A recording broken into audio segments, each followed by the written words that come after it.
Okay, Stephen, thank you so much for being with us and with me, and welcome. I'm delighted to chat with you.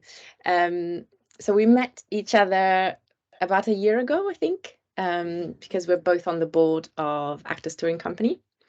And thankfully, we've just had our Arts Council and PO funding confirmed. So well done to us and the team. I'll ask you about ATC shortly, but before we begin, I just want to say a few words about you and about who you are, to introduce you to my students at the University of Kent.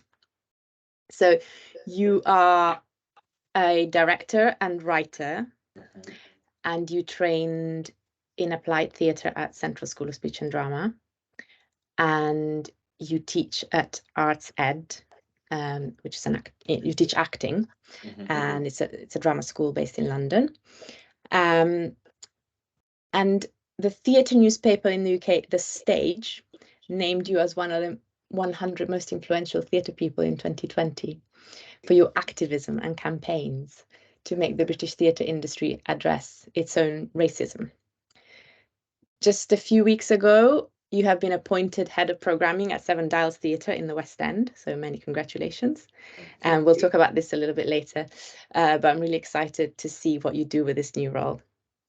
So as a first question, so you do many things, and you've initiated so many projects. It's so interesting to read about the things that you've done. But one of the things that has gathered most interest that you've done in the past few years is your diversity school initiative, which is a campaign that has addressed underrepresentation in UK drama schools. So since you launched in 2017, you partnered with 6 leading drama schools, and you collaborated with organisations such as the Young Vic, the Royal Court Theatre, and Liverpool Everyman. And now the initiative is closed after 5 years. But can you tell us about that organisation and its objectives, and what you achieved for, I guess, for education in theatre and for the industry, but also for audiences? Yeah, absolutely. Thank you for having me. Really glad to be here. Diversity School Initiative started out as an event I put together when I was the Black and Ethnic Minorities Officer at Central, because I was a student there. And I put together this event called Dear White Central. And the event was supposed to challenge the institution and ask questions on racism and diversity and inclusivity. And after we finished the event, I went over to the school and I said, these are the things that came from the event. This is what the panel said. This is what the students said. And the school just looked around and said, yeah, we don't have a problem. We don't need to change. We're absolutely fine. Thank you very much. And I was like, no, you're not. And sort of like, were you not at that event? Did you not hear people saying how they're feeling and what they're going through? And then that led me to put together this diverse school initiative, which is focused to challenging institutions to have the student voice at the centre, and to address the issues that were being there at the time, which was to do lack of diversity, lack of inclusivity, and lack of accountability as well from institutions. Because I felt like at that time, drama schools didn't really have a body that challenged them. They didn't have an organisation that kept them accountable or that kept AppCheck as a collective. That didn't exist. So it meant that they could do sort of whatever they wanted and not be challenged.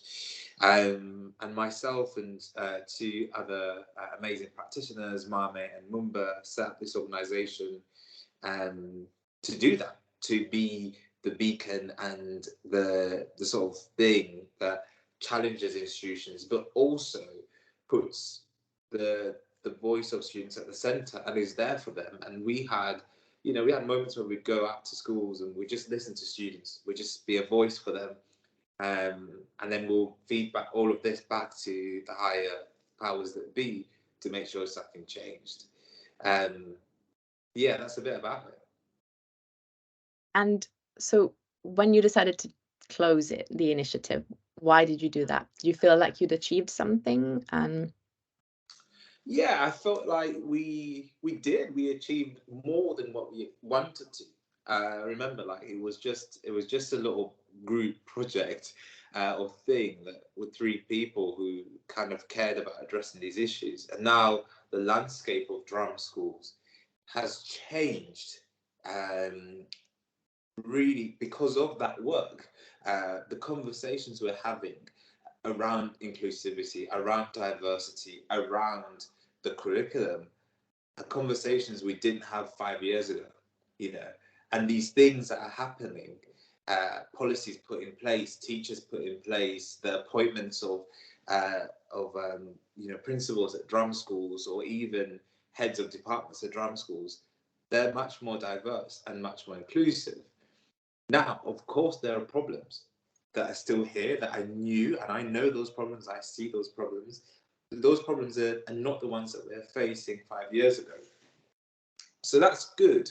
But we also felt like we couldn't go on for years and years. That I think with any organization that's to do with these kind of work, whether it's to do with diversity or, I don't know, something that's bettering the sector in some way, you've got to ask yourself, when is the end date? And I think for us, it was clear that we were not setting an organization that would run for 20 years. If it ran for 20 years, then there's a problem, right? There's a problem. If we need to be around, there's a problem, you know? And I think we did a lot of work to lay the foundations and lay the base for schools to do that work. The ownership is now for drama schools to do it and to own it and to say, this is what we're doing because of the work that we've done with Diversity School. These are the policies we're putting in place. We can't be there to handhold these schools anymore. Absolutely. And so now you are a teacher, and you are, I guess, being the person you wanted to have in the classroom. Yeah. So how do you become that person? Because by the sounds of it, you didn't have like a role model. No. I think, like, for me, what's really important, like when I'm having my students, it's that each and every student is different. So it's about me individualizing the curriculum for all of them. In some way, my curriculum and the work I do has to respond to each body in the space. And I have to be adaptable to that moving around. Because not everyone learns the same way and not everyone is the same. So you've got to change that. We can't all learn through my lens of learning, and that's unfair. But also, it's about breaking down those power structures that exist in teaching spaces or rehearsal rooms. It's about those hierarchies not existing. It's about students being comfortable to challenge you, to say, hold on a minute, you're wrong, or I don't agree with that. And they're not having to feel like their life's on the line, or or something's going to happen to them. And it is about that collaborative peer-to-peer learning. I always say to my students, I'm learning with you. You're teaching me as well. I'm not, just because I'm in this position doesn't mean I'm right all the time. And that's great, because the conversations that we're able to have, the discoveries that we're able to make, myself included, those are great, and those are big wins. I think I just wanted to share, yesterday was a great learning for me in terms of as a teacher. One of my students broke down. We were exploring a scene to do with grief and loss, and she broke down, and everyone in that space just turned up. We played music and we played a game, and we got her back into her mood. And I was saying that wouldn't have existed if the space wasn't safe for you. it wouldn't exist at A. You wouldn't have broken down and cried in front of your classmates if the space wasn't safe for you, and B, you wouldn't. The classmates wouldn't have responded in that way if the space wasn't safe and if they didn't care for you.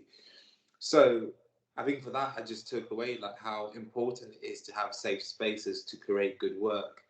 And I think often when we talk about safe spaces, when we talk about trigger warnings or whatever, we often think of those as like, oh, we're watering down the work, oh, we're making, bad quality work or whatever. But all of that work is vital to getting the great work that we're at. So yeah, I don't know if I've answered that or I've jumped into no, absolutely. conversations, but yeah. No, absolutely, yeah. Thank you for that. It's very inspiring. And do you think this work that drama schools are doing with their students and the practices that have changed, has it filtered through to shows and practices actually on stage and therefore have had an impact on audiences?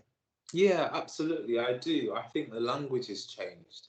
And I think the way we want, like the work we make, for example, the play I wrote for Art Said, another fucking play about race, the way that it interrogated race and its concept of whiteness and also white rage brought those conversations to life for those students to go and then talk about in the classroom, that isn't separate. Do you know what I mean? Like, it's not about going to watch a good piece of entertainment or whatever, but it's actually about having really profound conversations that you wouldn't have before about your own and bias or whatever. Mm.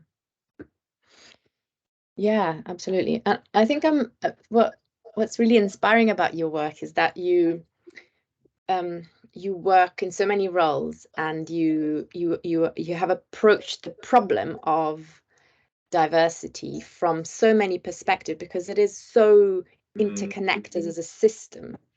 There's education, and then the kinds of shows that one does, the kinds of conversations that can be had, and the stories that are told, the casting that are made, the audiences that then go to the theatre, and then the programming, and then so all of that, it feels like you have approached the problem of diversity holistically, that you have thought about every possible angle of the problem, and so from this perspective, I was really interested to read about the work that Uproot Productions have done. So you have been involved in co-founding it. Yes.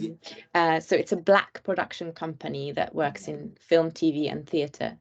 So can you tell us a little bit more about why it's important for Black people to take control of the means of production, if you like? Yeah, absolutely. I think it's about whose stories are there and who's telling those stories and who gets to see those stories and how are they being told.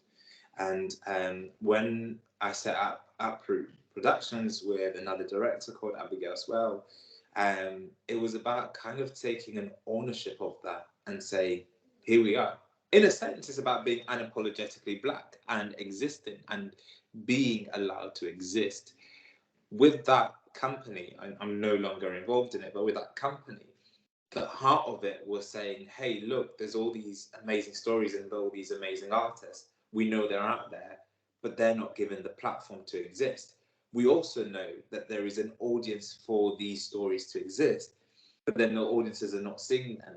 And then we kind of took an ownership and said, we're going to do it ourselves. We're going to, write these stories. We're going to put the directors we want or the writers we want, and we're going to develop them as well. So then there's a real kind of thing about developing artists and ensuring that artists, the artists that are necessary to improving the landscape of diversity and accessibility in this industry are centre stage as well.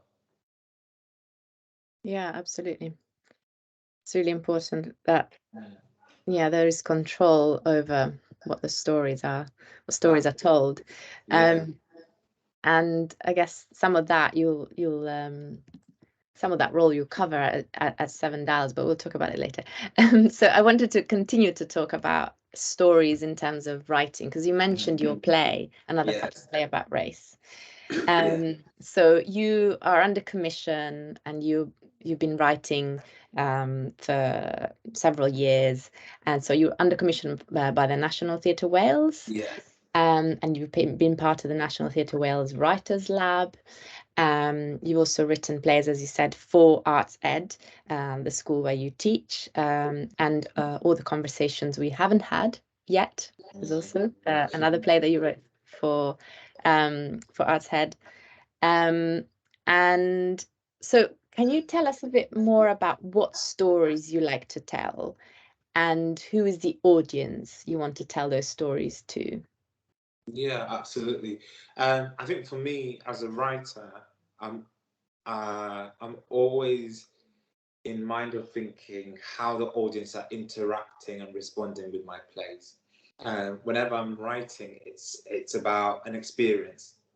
It's this like a play for me has to be an experience for the audience. For me, both as a writer and director, I'm very aware that my audience have traveled.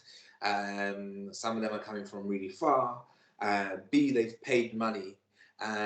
So they put a little bit of their income to see this show, and see they're sitting through it. So I've got to make sure that my audience, it feels an experience, because otherwise they could be at home watching Netflix or whatever, and that wouldn't cost them a penny. You know, they wouldn't even have to move to do that. But they're here, so it has to be an experience. I'm always thinking that my plays, they have to be an experience for the audience, in similar ways how Beyonce kind of does her concerts, or Michael Jackson did his concerts. In similar ways as those artists, I'm kind of going and thinking, how can this play be an experience for the audience? I think for another fucking play about race, because it's a play about whiteness and it's a play about white rage, I think I start off the play saying to the audience, and this is read out at the beginning. There's a projector, and it's all, you can hear it. It talks about the backstory of writing the play, and I tell the audience, white people, you are not allowed to cry. White people, you are not allowed to leave. You know, and that's me saying to the audience who are white to take ownership and accountability of their privilege, and to know that as Black people, we don't have the privilege to escape things, and you guys have the privilege to escape. Here today, in this, watching this play, you're not allowed to have that privilege. And I say that if there are any Black, brown people in the audience watching it, you can leave at any moment and you can come back at any moment if you wish. That's me again saying to my Black, brown audiences that there is a place safe for you outside if anything is triggering too much, and you can come back if you wish. And I think that's vital, that I'm kind of doing that and interacting with my audiences through my work, and they're interacting with it that way as well. And already that's a conversation to have as an audience. Already you're going, oh, why can I not leave? Oh, what's that about? I wonder, what does that say about me? I wonder what happens if I leave. If I'm the only white person that gets out, how do the rest of the audience respond to that? I think I remember when it was on, one white person did leave, and there was a massive sigh. It was a collective sigh as an audience, and I thought that was interesting, because I in that way I felt as a writer I'd won, in terms of the audience were on my side, and making sure that that white person got the side that they needed, because why could they not stay an hour through this? Yeah, I don't know if that's answered it or Yeah, thank you. It's really interesting. The complexities in which you're thinking about your audiences, and makes me think about what you said earlier about your students and treating everyone differently, and having a sense of how diverse audiences are, and how there are different positionalities, so you've got to cater for all of them. Yeah. So you do think about audiences when you write, or do you have someone in mind, or? Absolutely. I'm always thinking about audiences, and a lot of my stage directions, like, we need to bring this out more so the audience could see it. Or I think in all the conversations, because it's about love, and it's about grief, and it's about breaking up of relationships. There's a moment when they're talking about grief, and the stage direction is like, I think it goes something like, "Do not rush this moment." They sing a song, like the two brothers, siblings, sing a song about like what their grief was. And it's Stand By Me, and it's joy, and it's happy, and it's amazing. And I write in the stage directions for the director, do not rush this moment. It is important for the audience to enjoy joy in grief, because we sometimes forget it. And I think that, again, I'm always thinking about like what the audience are watching and how they're interacting with it. But also I want the audience for that play to think, oh yeah, we can find joy in grief. Oh yeah, instead of rushing through it and thinking there's other more things that are important for them to participate in. It's really interesting. And so you've also written for TV. So how is that different?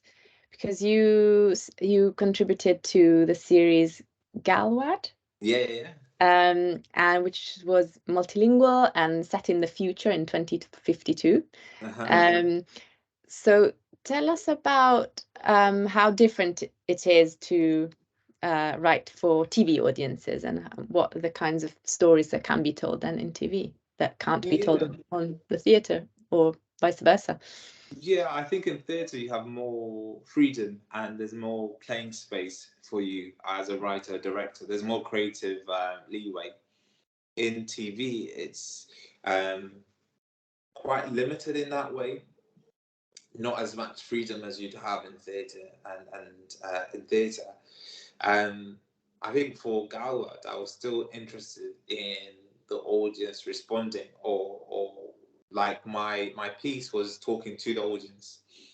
And at one point, I think I say, maybe you're listening to this, maybe you're not, because the actor goes, I'm talking to you, you know.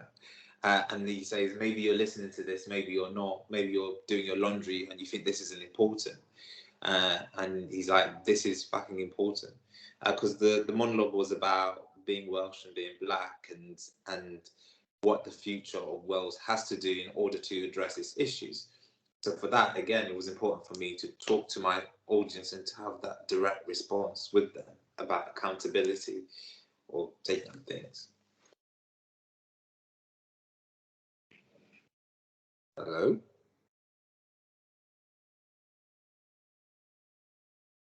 Hello? Disappeared there. Oh, sorry, I've lost you. My screen froze. Can you hear me? I can hear you now. Oh, okay. Sorry. Can we maybe so my network is really bad, so my internet's bad. Sorry, can you maybe tell us again about Galwad? Because can you tell us like the premise of the story? And you were talking about, if I understand correctly, a direct address to the audience at home through television. But could you just talk from the beginning, introducing Galwad? Yeah, so Galwad was a kind of big scale project that featured like I wrote for the TV section, but people did theatre, and they also did some like performance arty things as well. And my piece was about 2052, so it was in response, I think 2052. I think it is 2052. So it was talking to the audience of now, and my character was from 2052, asking the audience to take accountability and to change things for Wales, for Welsh people, so it doesn't get worse where he is. Yeah, wonderful. And so, when you were writing for a TV audience, was that different for you? Fundamentally different? Yeah, because you don't see your audience. You're not interacting with them. With the play, I think I can go in and see a show and interact with my audience as well. I can see when they're laughing. I can see when they're annoyed. I can see all of that. When you're writing for film, you can't see that, and you don't have control of that in the same way as I think you'd have much more control in terms of how they respond. You don't know if someone's turned it off midway. You know what I mean? Yeah. You don't know. Yeah. You don't know all of that. You do know when someone's left the theatre. So it's much harder, but I still addressing my audience, and I still wanted my audience to hear the character, because I knew that my audience were going to be maybe white, heavily, maybe female, older audiences, and I knew that a lot of them were interested in climate change. And that's why my character addresses the first lines he says, this isn't about climate change. Because I'm aware that maybe the majority of the audience watching this are interested in what the climate change is going to be like in 2052. But this character isn't, and he's saying you not to be interested in that for now. Which I think that was my only way in terms of addressing the audience at certain points. Or having an idea of what the audience will look like. Yeah, it's interesting that you were mentioning a majority white audience, that you were imagining a majority white audience, and I actually wanted to ask you about this because, of course, we were talking about imagining and always interacting with a mixed audience, but of course, a lot of Black writers write about how they have to grapple with the fact that the majority of audiences in this country and in other countries such as the United States is often white at the theatre. And so how that influences what they write, the kinds of story that they write. And there's the notion of the white gaze that I wanted to ask you about, because it is a really important notion that I feel young people should be acquainted with. So it's the idea that in the current state of theatre industry in UK, the majority of paying audience is white. So this influences the kind of stories that get put on, the kind of representation that Black and global majority characters have. So discussions around the idea of white gaze point out that white audiences shape and demand stories, for instance, kinds of stories of Black suffering. And therefore, the more Black suffering there is on stage, the more white audiences are happy to go and see it. And there's the idea that they only want to go and see this kind of stories about Black people. And therefore, Black writers feel that in order to be put on, they need to write those kinds of stories. And it functions a bit like what in the 70s was called the male gaze, and it's still something that we have to grapple with. The male gaze demanded the objectification of women, and the white gaze is a trap that sort of further marginalizes Black people. So how much do you feel like you're able to avoid it as an artist? I think it's about whenever I'm writing a play about race, I think it's really important. I always break the fourth wall. Mostly the plays I've written about race, at the end, the actors, it's mentioned in scripts that they turn to the audience and talk to them, or that they reference that this is a play, this is all made up, and that actually there's much bigger things, and this is part of that lived experience, part of that bigger thing. And I think that's important for me, so that my audience doesn't get wrapped up in this idea of saying that was a good play or that was entertaining, where you as an artist goes, that's not entertaining, that's life, that's my lived experience. I have to grapple with that every day.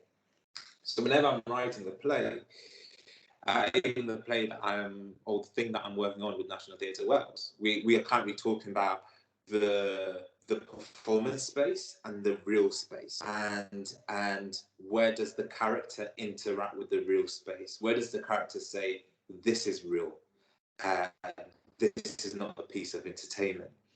So if my audiences are majority white, they're reminded that this is an entertainment. This isn't a lovely day out to the theatre, because that's not what this is about.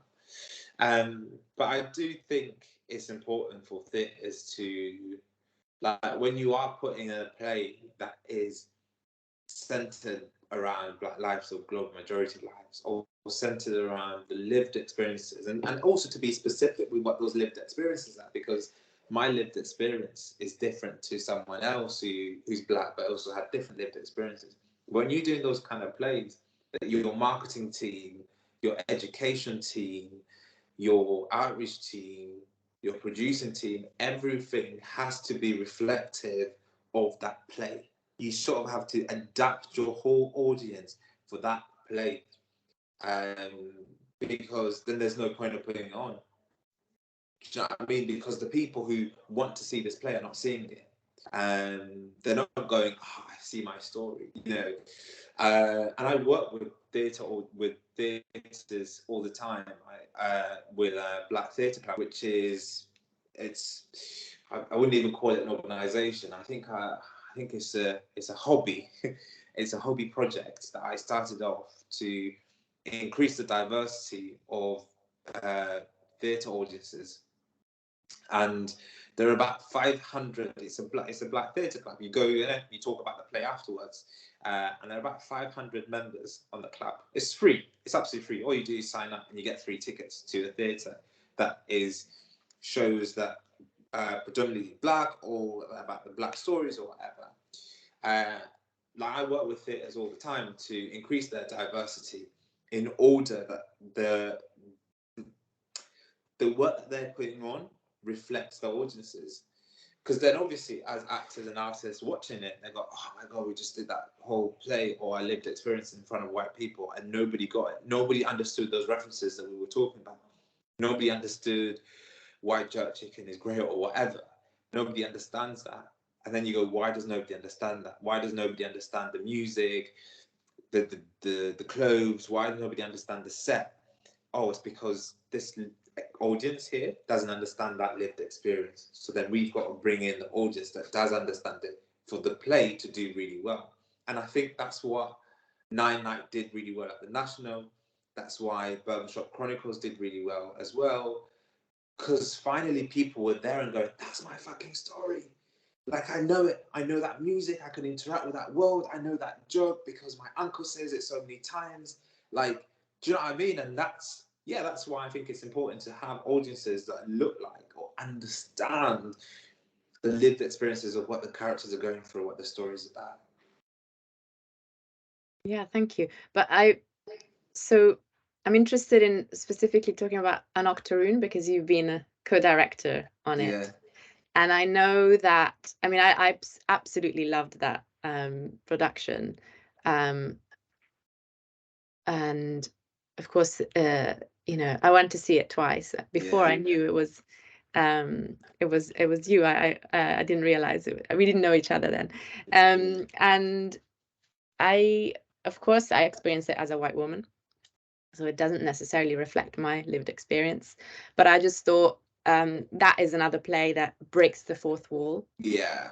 And that reflected on the event of the theatre, of the play, and it really concerned me. I felt, despite not being about me, it really concerned me, and it moved me in ways that, and it kind of taught me a lot in ways that are still with me after many years.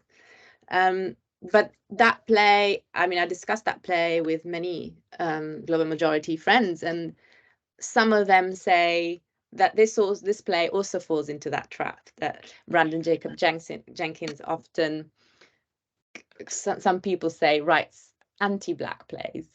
But what would you say to that? I don't know.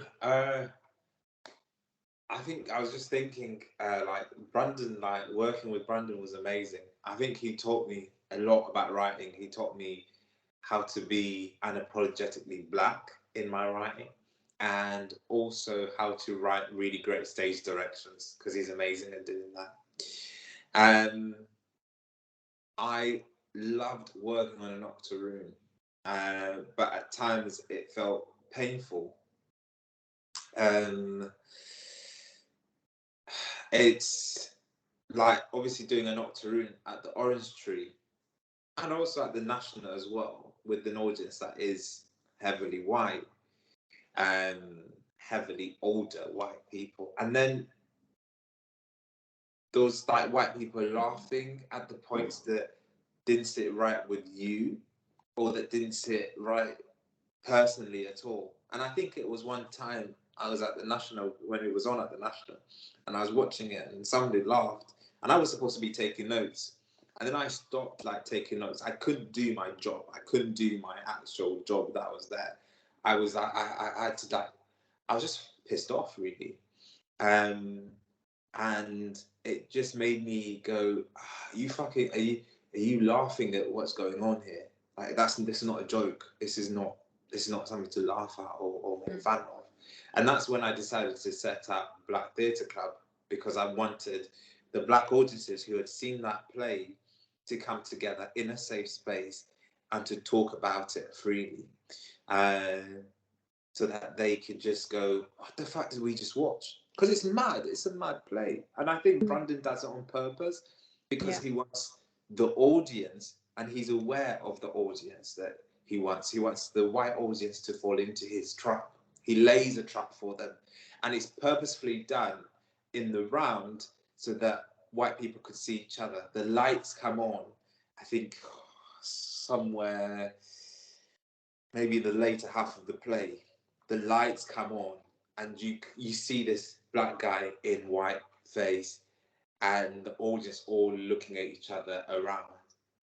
And there's a moment in that. There's a moment to say, why are there so many white people in the audience? What's that about? Or like, why does that white person just laugh at him getting hanged? What's that about? Do you know what I mean? Like, it makes you ask questions of each other that I think go beyond just watching a play. It goes and asks, I think, the human question of what are we doing and why are we doing it, and what is it about our whiteness, or why is it as a black person that you didn't like an octoroon? What does that say? Yeah. Can you just, because I'm aware that some of my students may not have seen that production or may Yeah. not know the play, can you just tell us briefly what it's about? An octoroon, I really can't like explain. An octoroon is a really mad play. Please buy it if you can, because it's really beautiful text. It's essentially an adaptation. Brandon has adapted the Octoroon by Jacobs something. No, Dion Boucicault. Dion, yes. Brandon's Gates, Jacobs. So Brandon has adapted Dion's play, The Octoroon, and in a way, as a writer, because Dion Boucicault, is it Boucicault or something? I say Boucicault, but I'm not 100% sure. Let's call him that. This play, The Octoroon, and Dion were widely like respected. Basically, at that time, like Dion was like Shakespeare for their time. Like it was widely celebrated. This play, which Dion like it. The Octoroon is written by a white man, a white Irish man who's no longer with us. He's dead long time ago. It's an old play, and it is about a black guy who. No, it's about this white girl. This girl who is eighth quarter of being black. What? 1/8. Yeah. Yeah, eighth. And then it's all set on a plantation in America.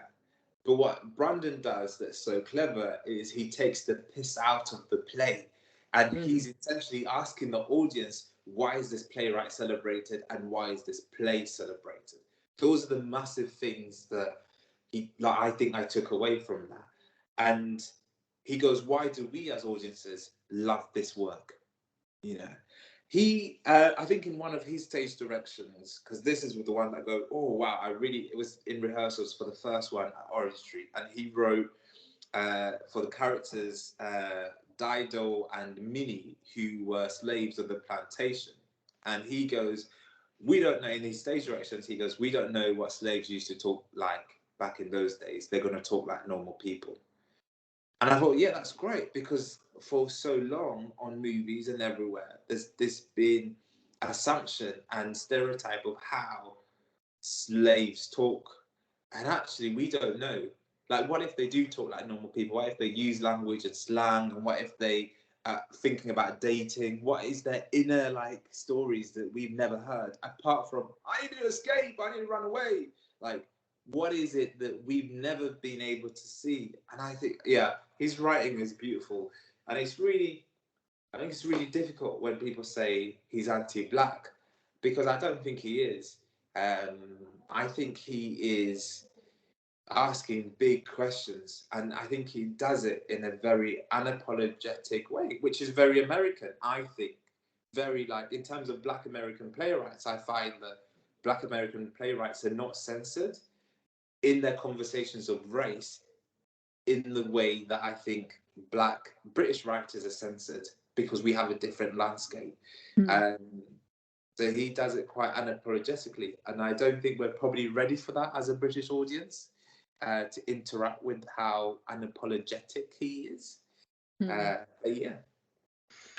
Yeah, thank you. Yeah, I mean, absolutely do buy and do read An Octoroon. It's an amazing play that also, it talks about spectatorship and the act of spectatorship and questions. And if you read it, it does it a lot. But if you go to a production, it's even better, obviously.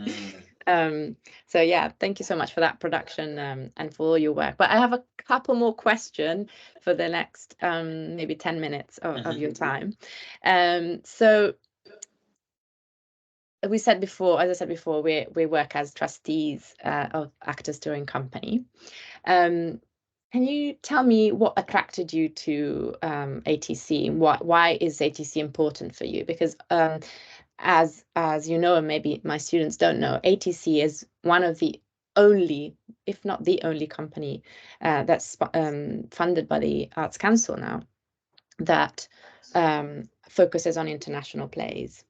I mean, its remit has been that before Matthew Shia came on, and with Matthew's artistic directorship, it has been about international voices, and also about marginalized international voices. And he has commissioned women of color, so playwrights who are women, identify as women of color, because that is the demographic that's most marginalized in our field. So of course that aligns with your work, but there are lots of other companies. So why this one?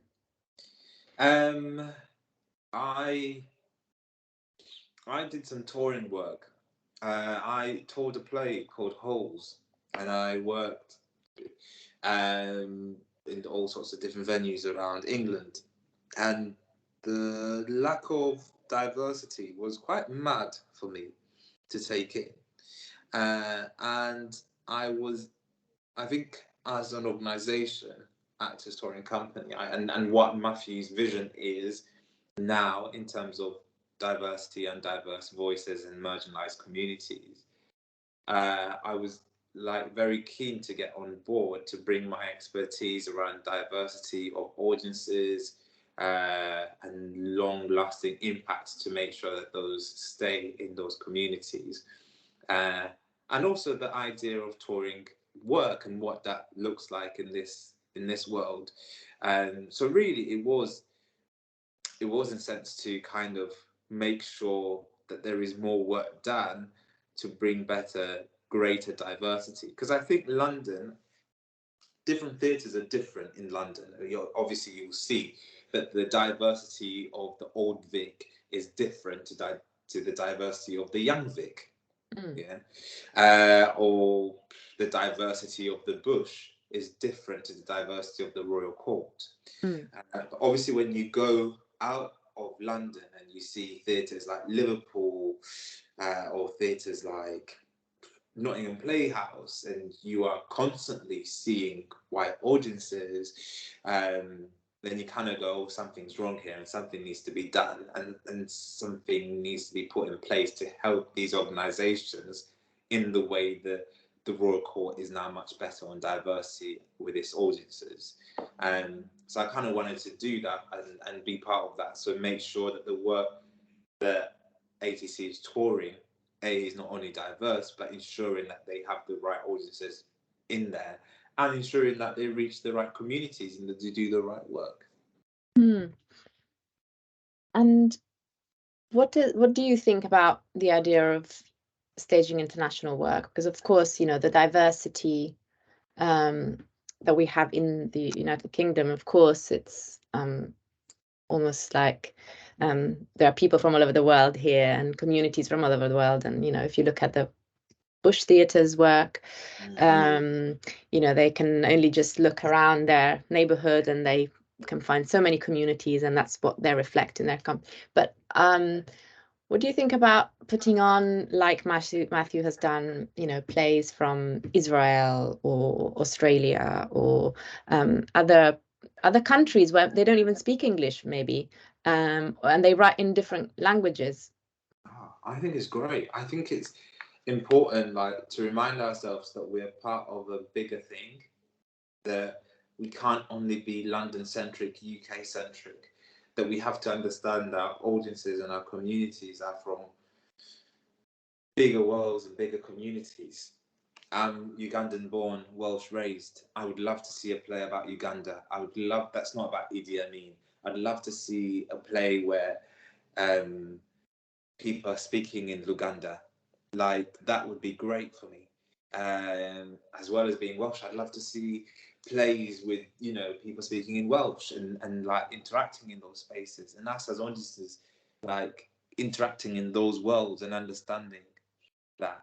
And that's something that I'm really keen on doing at Seven Dials, because I think it's important. I think it's important to understand that we all connect, and it's